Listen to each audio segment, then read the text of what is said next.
우리가 지난주에 복음에 대해서 들었죠. 기억나시죠? 바울은 이 복음은 모든 믿는 자에게 구원을 주시는 하나님의 능력, dynamis, 다이나마이트다라고 말씀했죠.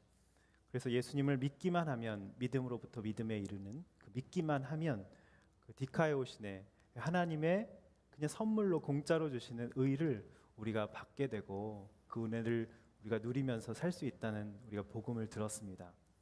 근데 오늘 말씀을 읽었지만 18절에 갑자기 분위기가 급반전되면서 하나님의 진노가 하늘로부터 나타난다라고 말씀으로 오늘 말씀이 시작되고 있습니다.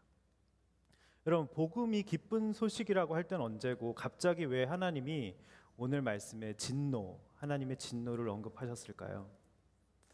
여러분, 빚을 탕감받아본 경험이 없는 사람이 그 탕감의 3조 빚진 은혜를, 정말 탕감받은 은혜를 모르는 것처럼 여러분, 죄에 대한 진노, 하나님의 진노를 모르고서는 복음의 진수를 깨달을 수 없다는 뜻이죠.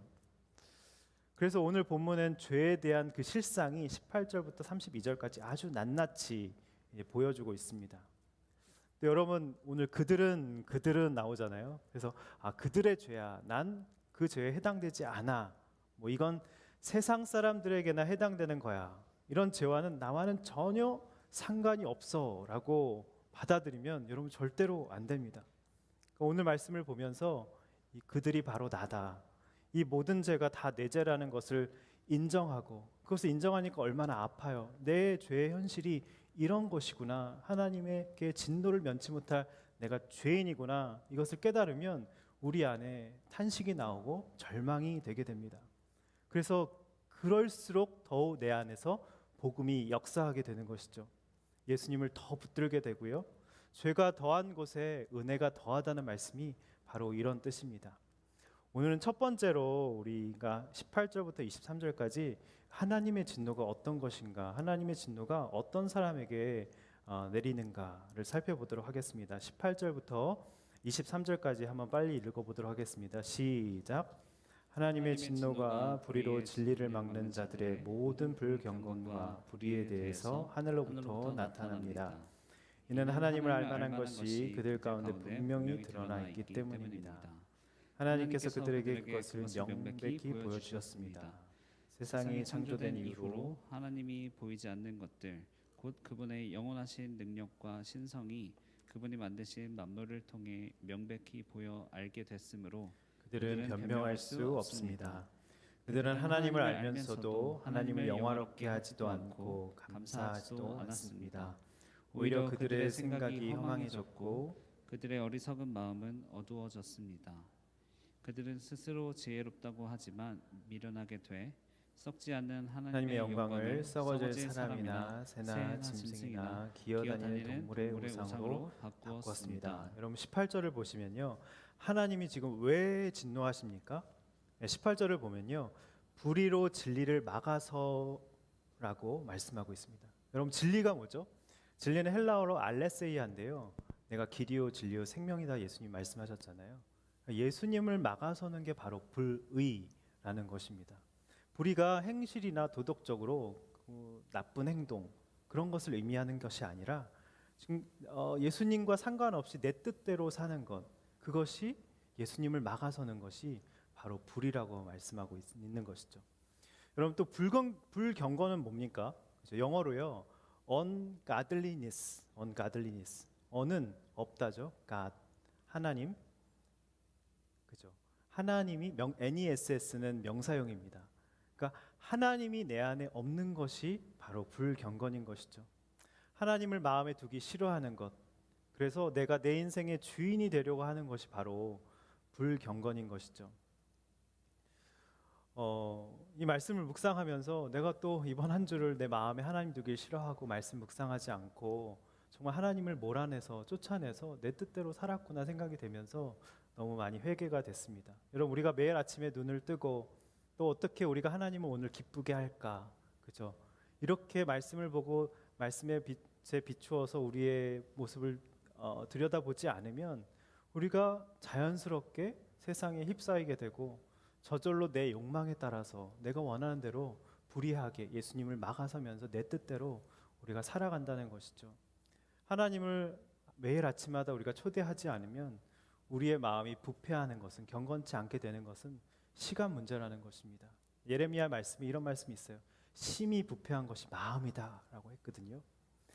여러분 또 19절을 보면요, 한번 띄워주시겠어요? 하나님을 알만한 것이 분명히 드러나 있대요. 명백히 보여주셨다고 말씀하고 있죠. 20절에도 보니까요, 하나님의 능력과 신성이 우리가 천지 만물을 보면요 명백히 알 수 있다, 볼 수 있다라고 말씀하고 있습니다. 여러분 무슨 말인가요? 우리가 조금만 주위를 둘러봐도, 그죠? 또 내 내면을 들여다봐도, 내 삶을 들여다봐도 하나님을 정말 알만한 것들이 우리 삶 속에 분명히 항상 드러나 있다는 것입니다. 명백히 보인다는 것이죠. 집 앞에 이렇게 가다가 이렇게 올라가는데 그 보도 블록 사이로, 대리석 사이로 너무 조그만한 이렇게 꽃이 피어 있는 거예요.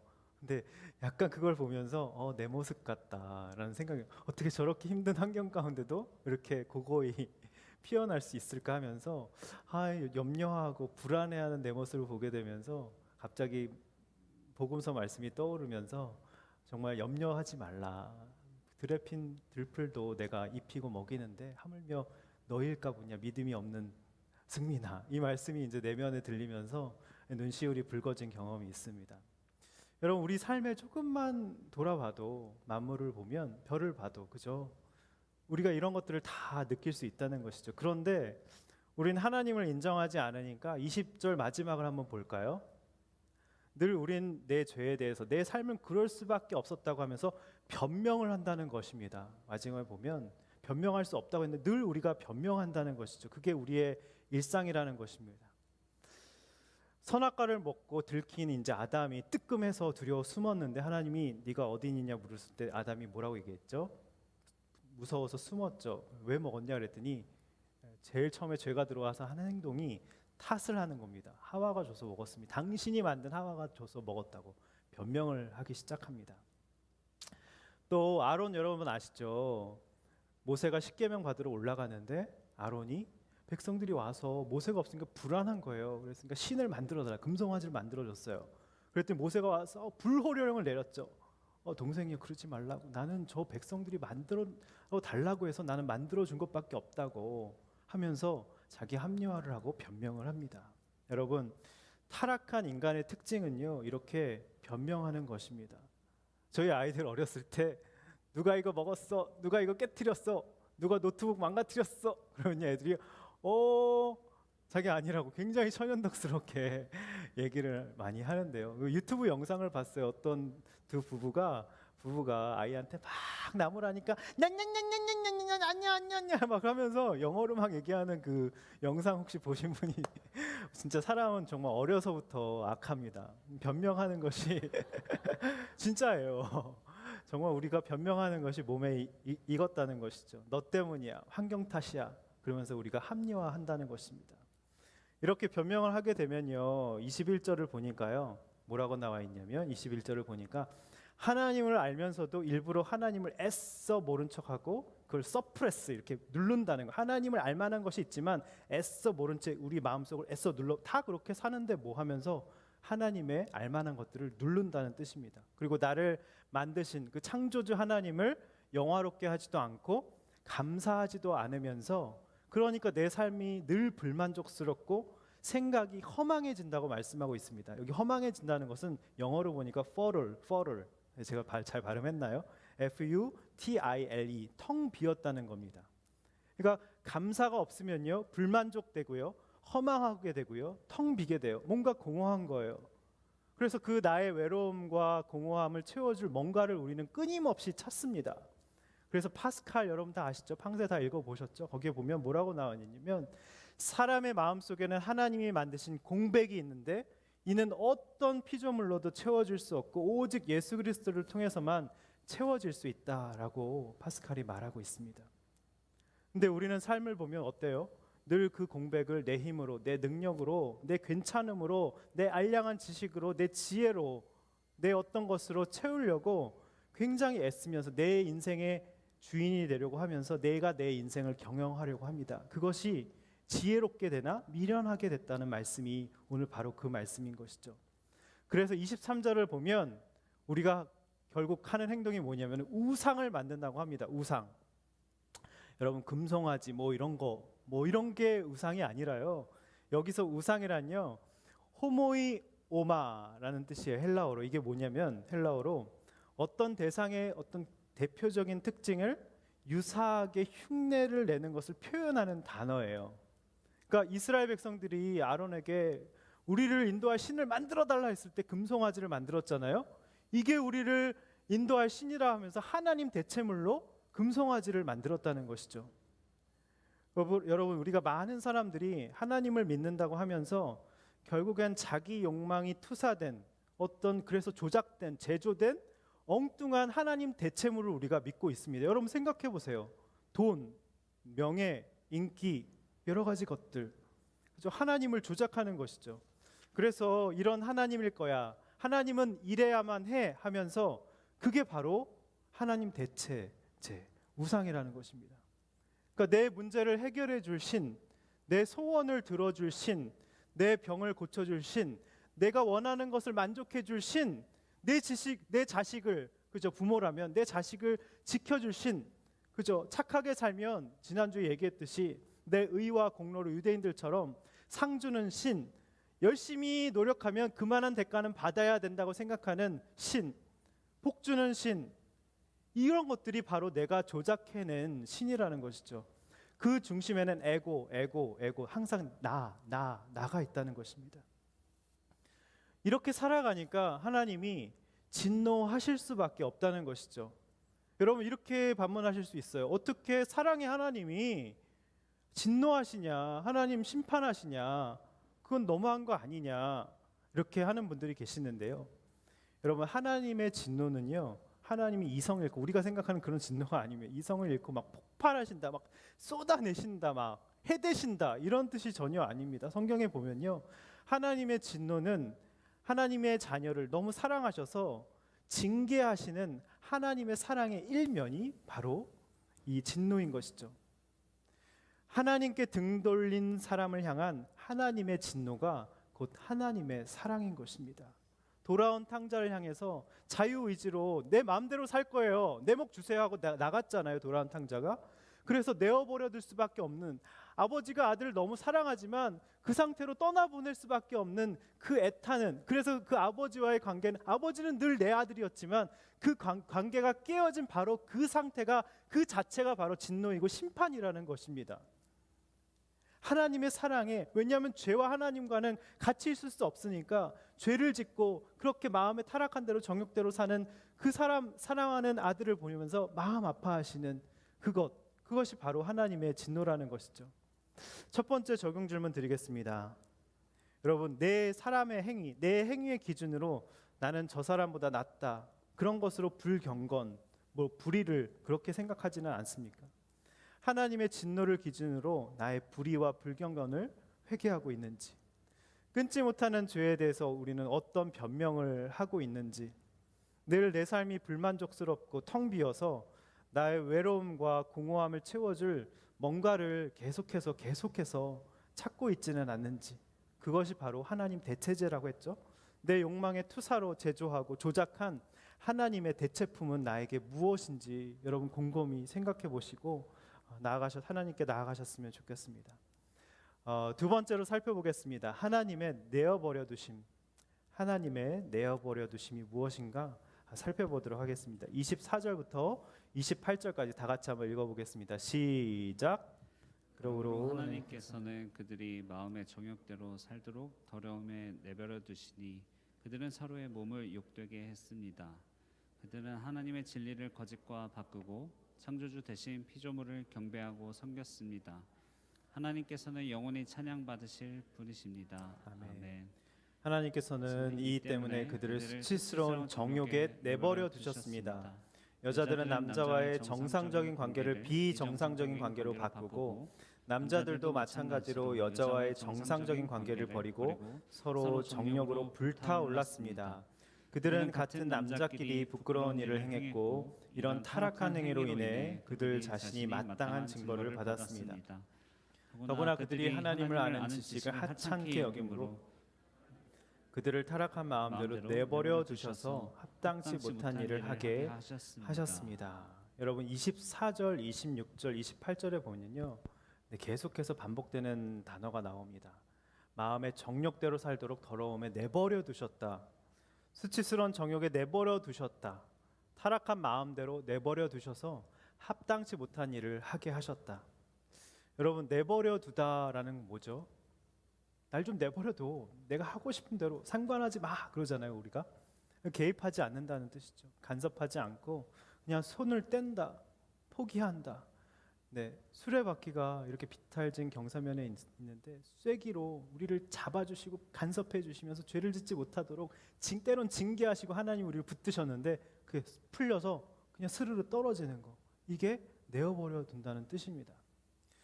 여러분 제가 한 번은 새벽 기도를 가는데 딸이 너무 보고 싶고 기도해주고 가고 싶고 딸방을 들어갔는데 딸이 없는 거예요. 새벽에. 그래서 이불을 들춰보니까 이렇게 베개로 이렇게 해놓고 있는 것처럼 하고 난리가 나서 너무 걱정되고 어떻게 하지 막 온 동네를 막 애가 타는 마음으로 찾아 나섰습니다. 근데 한 편의점에 애들 4명이서 라면을 먹고 있는데 내 딸 같은 거예요.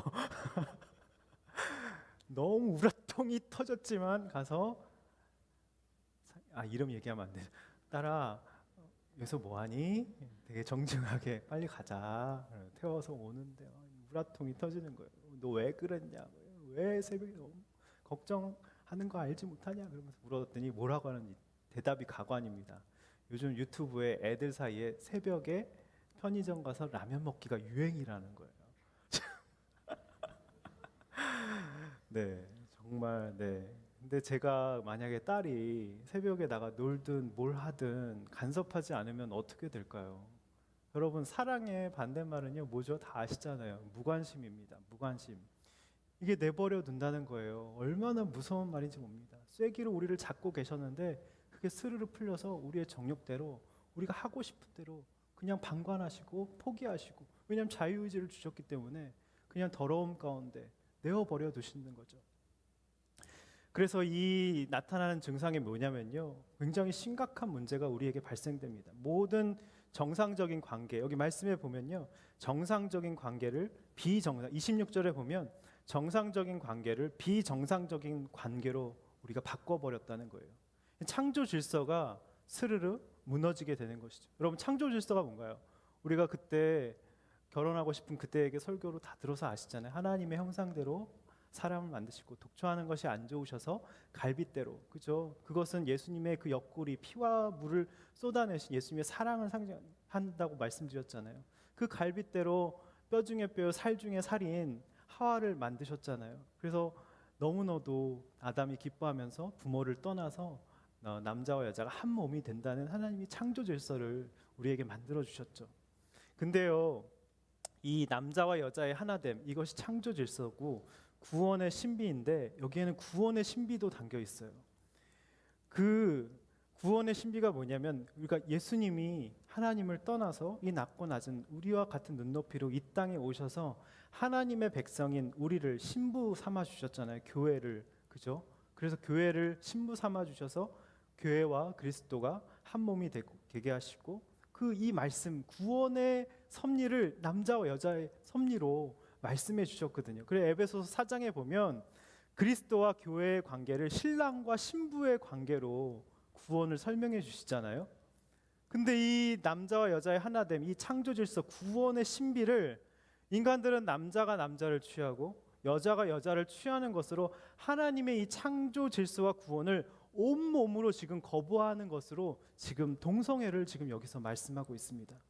성경에는요 분명히 동성애가 죄라고 말씀하고 있습니다. 24절, 28절에 보면요, 여기 볼까요? 24절, 28절에 보면 비정상적인 관계, 몸을 욕되게 하다, 수치스러운 정욕이 불타오르다, 남자끼리 부끄러운 일, 타락한 행위, 합당하지 못한 일.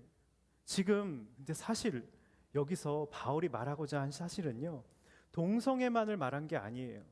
이 하나님의 창조 질서, 구원 질서를 거스르는 동성애를 예를 들어서 하나님이 주신 성을 그 왜냐하면 우리가 남자와 여자 결혼해서 생명이 나오잖아요. 거기서요. 하나님이 그 결혼이나 원리를 통하여서 우리에게 생명을 주시고 말라기서 말씀해 보면 그 결혼을 통해서 우리에게 경건한 자손을 주시려고 하시는 하나님의 뜻이라고 말씀하고 있습니다. 근데 그것과는 전혀 상관없이 내 자기 만족을 위해서 악용하고 있는 모든 비정상적인 모습을 지금 여기서 말씀하고 있는 것이죠.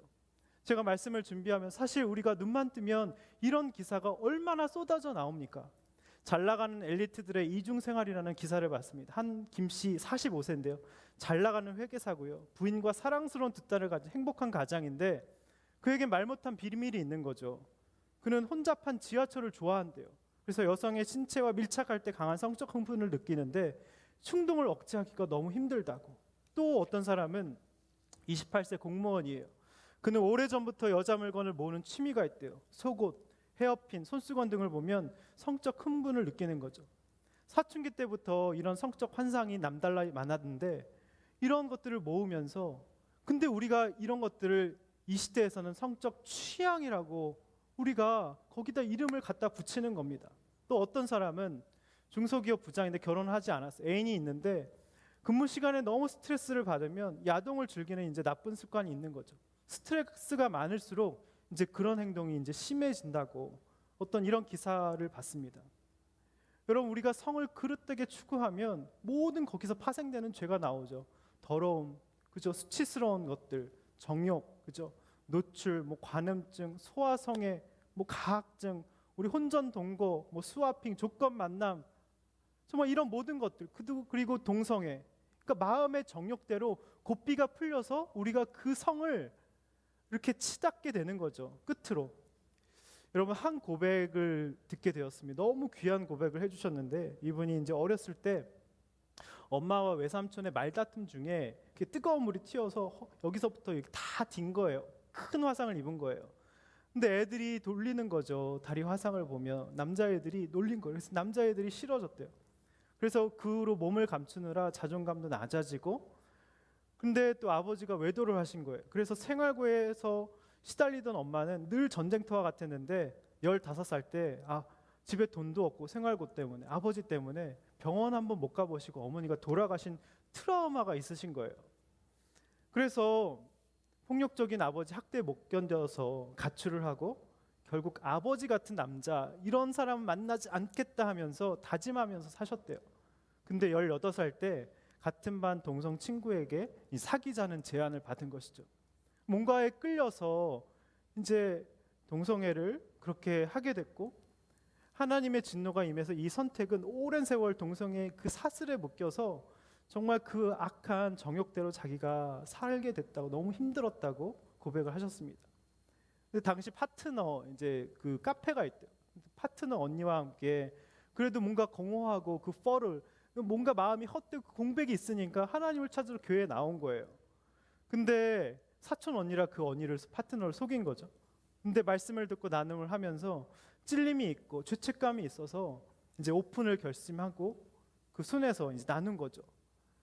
충격적인 오픈에 이제 지체들이 너무 깜짝 놀랐는데 그래도 이렇게 너무 따뜻하게 지금까지 얼마나 힘들었겠냐 살아줘서 고맙다 자살하지 않고 이렇게 교회 나와서 오픈해 주셔서 너무 고맙다 하면서 정말 눈물을 흘리면서 기도해주고 그래서 이분이 계속해서 말씀을 들으면서 순에서 나누면서 결혼의 원리가 둘이 한 몸을 이루고 말씀하시길 자손을 번창하게 하고 경건한 자손을 얻게 하고 아름다운 성행위를 하나님께서 부부라는 울타리 속에서 하는 것인데 오직 내 쾌락을 위해서 동성애자로 살았던 지난 날을 정말 많이 회개하셨다고 하시더라고요.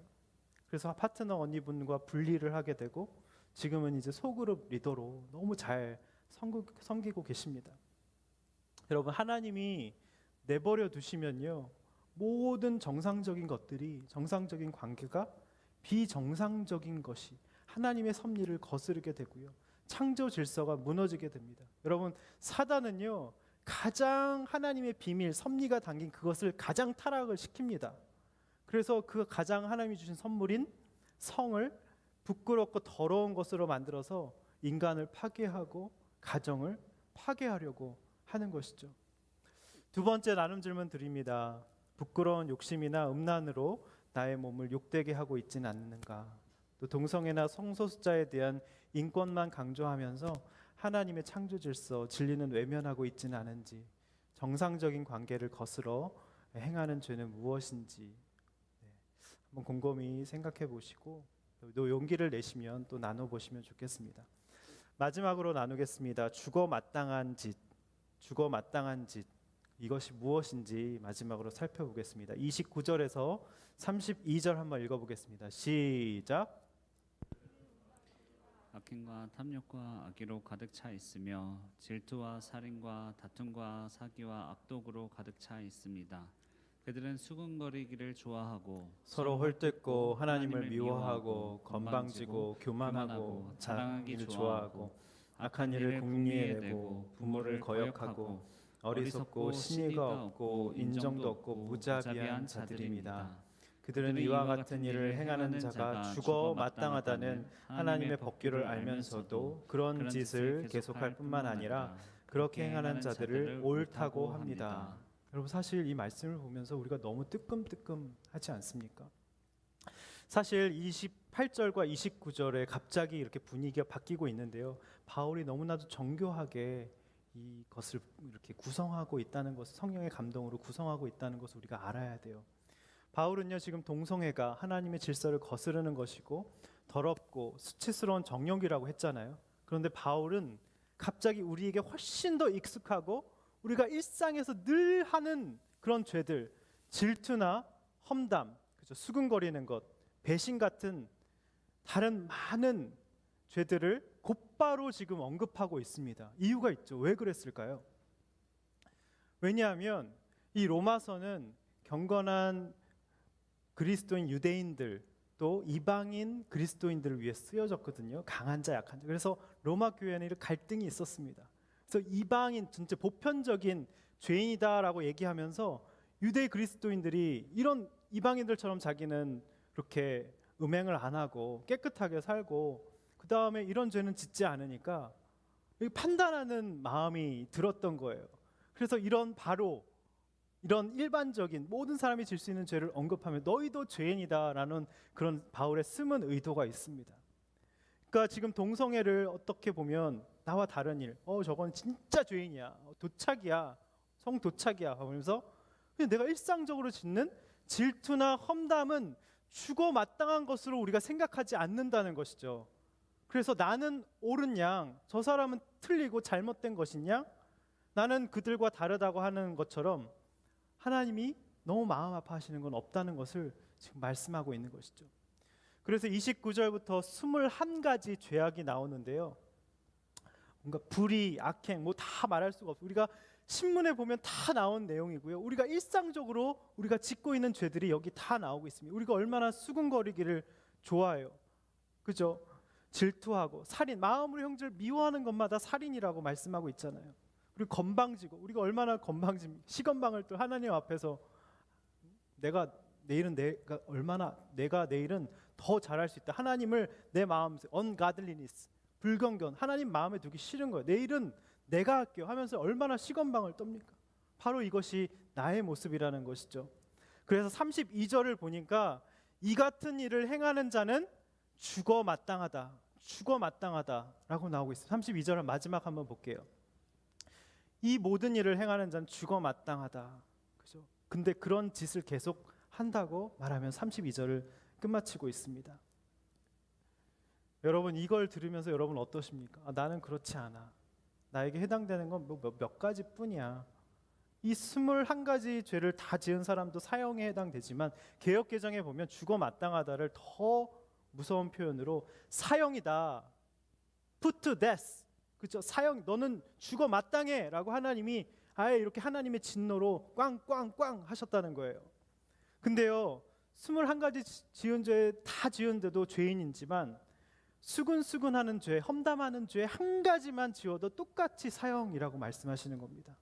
우리 중에 누구도, 그 어느 누구도 하나님의 진노를 피해갈 수 없다는 것이죠. 여러분, 기독교는요, 내 열심으로 그냥 죄를 안 짓고 착하게 살고 괜찮은 사람이 되는 것을 목적으로 하는 종교가 절대로 아닙니다, 여러분. 오히려 죄를 짓는 나의 실체를 정말 직면하고 아프지만 그렇게 해서 절망하면서 똑바로 직시하고 내 죄에 대해서 정말 올바르게 반응하는 것이 무엇인지 생각하고 그렇게 반응하려고 애쓰는 것이 바로 기독교입니다. 그렇게 기독교는 올바른 자기 부인의 고백을 하는 게 최종적인 목표입니다. 그래서 내 힘으로는 하나님의 기준 디카이오시네를 만족할 수 없군요. 하나님 그럼 어떻게 할까요? 제가 너무 죄인이고 연약하고 죽어 마땅한 사람인데 어떻게 할까요? 이 세상에 길이 없습니다. 하나님 알려주십시오. 그때 예수님을 우리에게 보여주시면서 내 아들을 너에게 준다. 믿기만 하면 디카이오시네 내 기준에 넌 내 딸이야. 이게 복음인 것이죠. 근데 우리는 나의 연약함과 추악함, 나의 더러운 것들, 정욕이 폭로가 되면요 자동적으로 합리화하고 탓을 하고 방어 기제가 발동이 됩니다. 그래야 어떻게 해서라도 나의 죄와 더러움을 감추려고 합니다. 그러면서 나의 실체를 직면하지 않죠. 여러분, 나의 실체, 나는 죄인입니다. 나는 그렇게 더럽습니다. 주님의 은혜가 아니면 하루도 살아갈 수가 없습니다 라고 용기 있게 고백하는 그 고백을 주님이 가장 원하신다고. 그게 바로 기독교의 핵심인 것입니다. 근데 인간은 가면을 쓰고 거짓자로 나를 꾸미면서 나는 괜찮게 행복하게 잘 살고 있어, 나는 괜찮은 사람이야 하면서 그것이 나라고 착각하면서 살아가는 것이 우리의 모습이라는 것이죠. 그런데 하나님의 진노가 임하니까 그죠? 어쩔 수 없이 그러한 가면이 벗겨지게 되고 수치와 더러움 가운데 있는 내 모습을 발견하게 되는 거예요. 그러다 보니까 내 민낯이 폭로가 되는 거예요. 어떻게 보면 하나님의 진노, 그 내버려 두심, 그 죄 가운데 넘겨주심, 방임하심, 그건 축복일 수 있어요. 왜냐하면 그 더러움을 네가 몸소 경험해보고 나를 필요로 한다는 걸, 나는 그 고백을 나는 받기를 원한다라고 주님이 말씀하시는 거죠. 사실 내어버려 두다라는 이 헬라어 원뜻은요 넘겨주다라는 뜻이에요. 넘겨주다. 그러니까 돌아온 탕자 여러분 생각하시면 돼요. 하나님이 자유의지로 내 목 주셔, 나는 더 이상 당신 상관하는 거 싫습니다, 내 마음대로 살겠습니다. 하나님이 어쩔 수 없이 넘겨주신 거예요. 죄 가운데, 더러움 가운데, 수치 가운데. 그래 돌아온 탕자가 어떻게 생활했습니까? 처음에는 잘 살았죠. 떵떵거리며 돈 쓰면서 내가 이런 사람이다 하면서 의시되며 살았죠. 근데 어떻게 됐습니까? 돈 떨어지고 흉년이 오자 사람들 다 떠나고 그 공허와 혼돈과 외로움 속에 아무도 자기를 불러주는 사람 없고요. 그러다가 돼지를 치는 일을 하게 되고요. 그제서도 회개를 하지 않습니다. 어떻게 회개해요? 언제 회개해요? 그 돼지 쥐염열, 돼지가 먹는 열매가 없으니까 그제서야 내 아버지 집에는 품꾼도 풍족하게 먹었는데 하면서 거기서 꼬꾸라지면서 내가 하늘과 아버지께 죄를 지었다고 하면서 주님 앞에 천부여 의지옵소서 하면서 내 아버지 집으로 돌아오는데 아버지는 매일같이 아들을 기다린 거예요. 늘 한결같이 내 아들이었던 거예요. 상거가 먼데도 달려가서 끌어안아주면서 잔치를 열어주고 너는 내 아들이라 하면서 끌어안아주고 뽀뽀해주면서 잔치를 벌인 것이죠. 여러분 어떻게 보면요 우리가 수치와 더러움과 부끄러움 가운데 내어버려 두시고 넘겨주시는 것은요 우리에게 자유의지를 주셨어요. 너가 그것을 경험해 봐야 알겠니?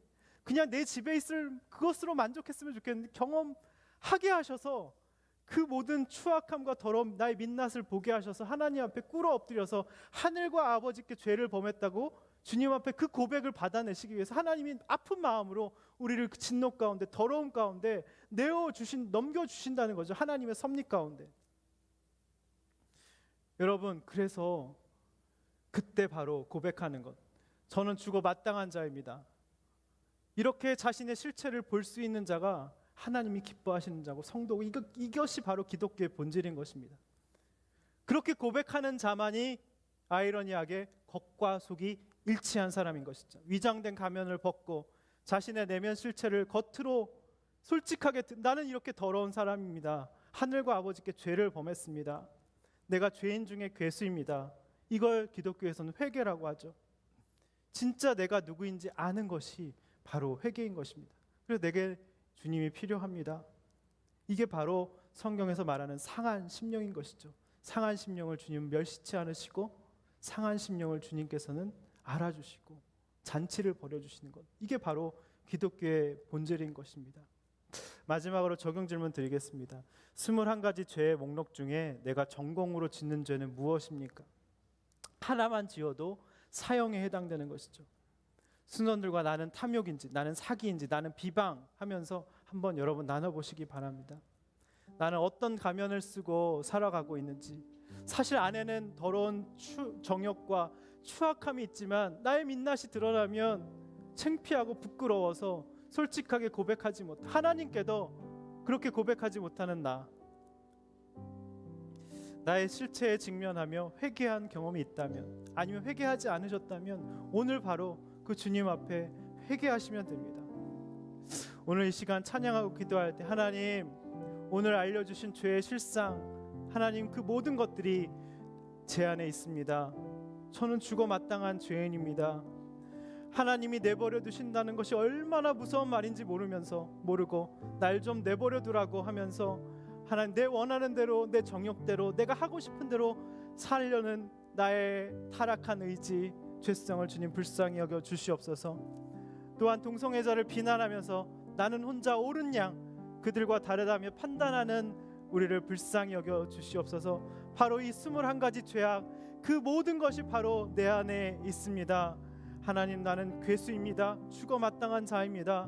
맞습니다. 그것이 나입니다. 이렇게 상한 심령으로 이 찬양을 고백하며 주님 앞에 오늘 새로워지며 나를 직면함으로 우리의 삶이 정말 진정으로 변화되고 달라지는 시간이 되기를 간절히 기도합니다. 찬양하겠습니다.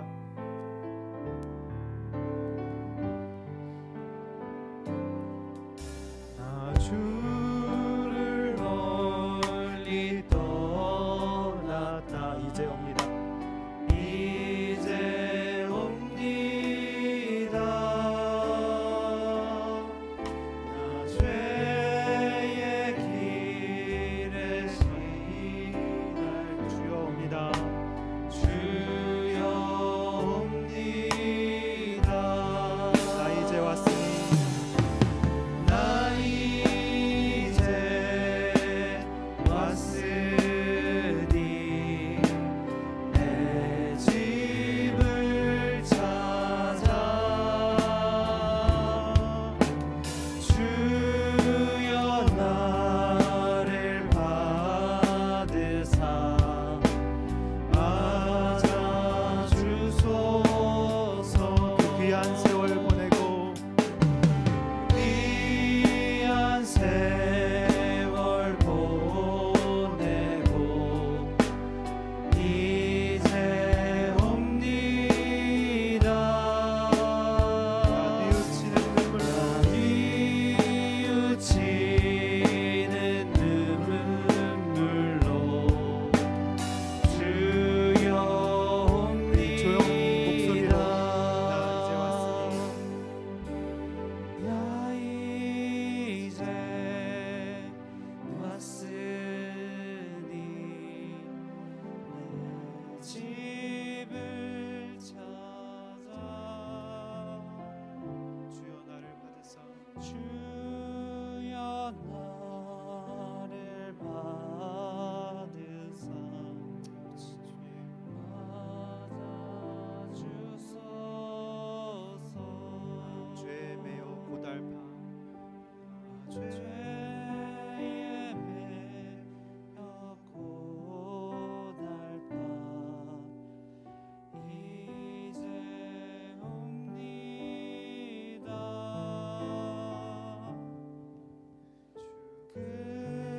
크신 사랑 가슴에 받고자 손을 얹고 고백합시다. 주님, 내가 주님 이제 왔습니다. 아버지 집을 찾아왔습니다.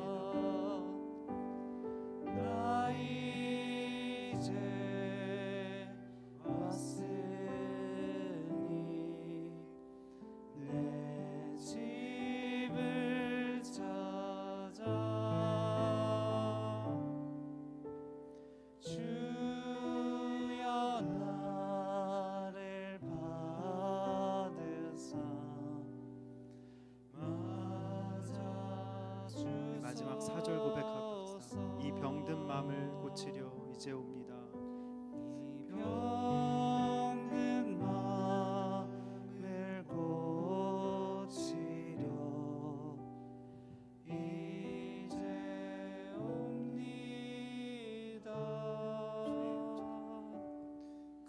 믿음과 소망 바라고 소망 바라고 주여 옵니다.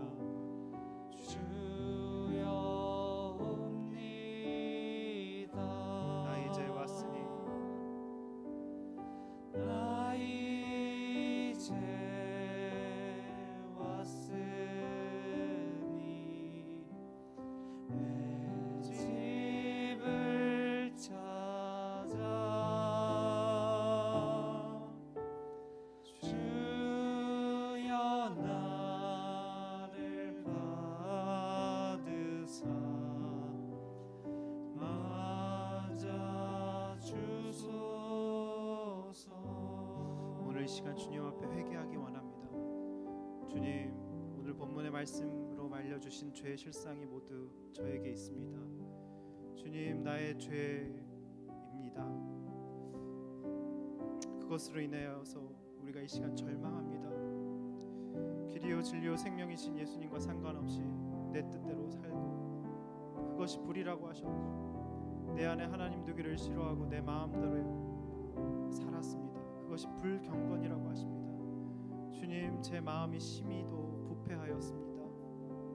늘 내 죄에 대해서 합리화하며 변명합니다.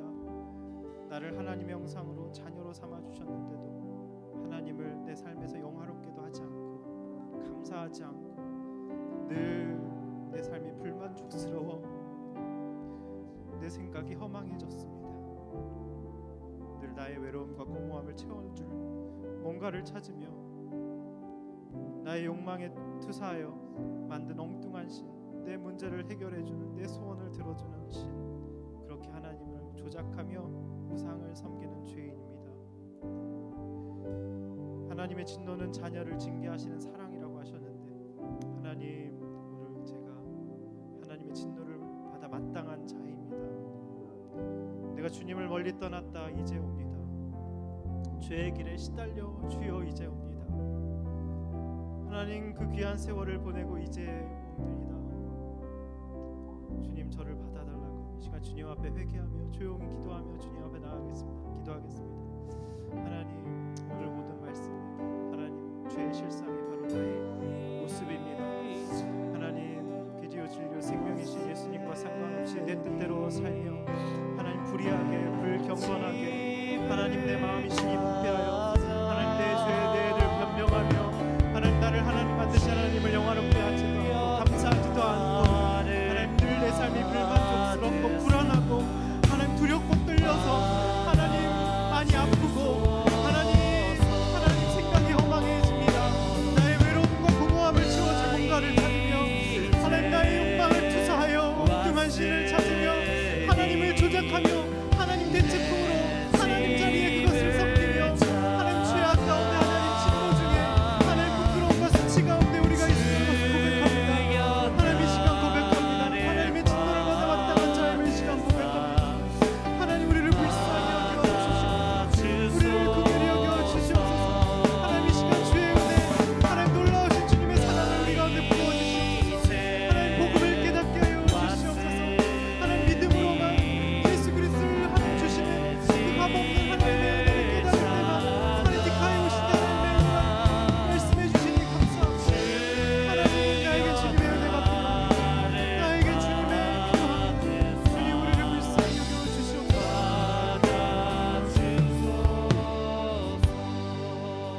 이 시간 마지막으로 기도하기 원합니다. 하나님, 내버려 두신다는 것이 얼마나 무서운 말인지도 몰라요. 하나님, 날 좀 편하게 살도록 내버려 두라고 하나님, 우리를 불쌍히 여겨 주시옵소서. 하나님이 내버려 두시고 내가 원하는 대로 사니 우리의 모든 정상적인 것들이 정상적인 관계가 비정상적인 것으로 되어버렸습니다. 하나님의 창조 질서가 무너지니 하나님이 주신 아름다운 성을 하나님 내 만족을 자기 만족을 위해 악용하는 우리를 불쌍히 여겨 주시옵소서. 하나님, 가장 아름다운 성을 가장 부끄럽고 더러운 곳으로 만들어버린 우리를 불쌍히 여겨 주시옵소서. 하나님, 몸을 욕되게 하지 않게 원합니다. 수치스러운 정욕으로 우리가 불타오르는 정욕을 이제는 예수 그리스도의 은혜로 다스리기 원합니다. 하나님, 또한 동성애자를 비난하며 나 혼자 옳은 양 나는 그들과 다르다며 판단하는 우리를 불쌍히 여겨 주시옵소서. 하나님 21가지 죄의 목록이 바로 저에게 있습니다. 하나님 이 같은 일을 행하는 자는 죽어 마땅하다고 사형에 해당된다고 하셨는데 하나님 오늘 기독교의 본질은 죄를 짓는 나의 실체를 똑바로 직시하고 하나님 나는 죽어 마땅한 자입니다. 맞습니다. 그게 저입니다. 가면을 벗고 주님 내가 죄인 중에 괴수입니다. 그래서 내게는 주님이 필요합니다. 예수님이 필요합니다. 상한 심령으로 나아갑니다. 이런 고백으로 주님 앞에 나아가게 해달라고 하나님 나의 모든 육적 자아를 십자가에 못 박혀주시고 죽어지는 경험을 하게 하여 주시옵소서. 상고가 먼데도 아버지가 저를 보고 측은히 여겨 목을 안고 입을 맞추어 주시는 그 하늘 아버지의 사랑이 오늘 깨달아져며 하나님 그것으로 말미암아 나의 실체를 직면하고 고백함으로 말미암아 우리의 삶이 달라지고 변화되는 놀라운 역사가 있게 해달라고 이 시간 마지막으로 기도하며 나가겠습니다. 기도하겠습니다. 하나님 아버지 이 시간 기도합니다. 하나님 내어버려 두신다는 것이 얼마나 큰 하나님 무서운 말인지 모르고 날 좀 내버려 두라고 하는 우리를 불쌍히 여겨 주시옵소서. 우리의 모든 죄성들과 하나님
피해갈 수 없다고 하시는데 하나님 괜찮은 사람이 되려고만 하고 죄를 짓는 나의 실체를 똑바로 보지 않고 그래서 주님의 십자가를 값싼 은혜로 하찮게 여기는 우리를 불쌍히 여겨 주시옵소서.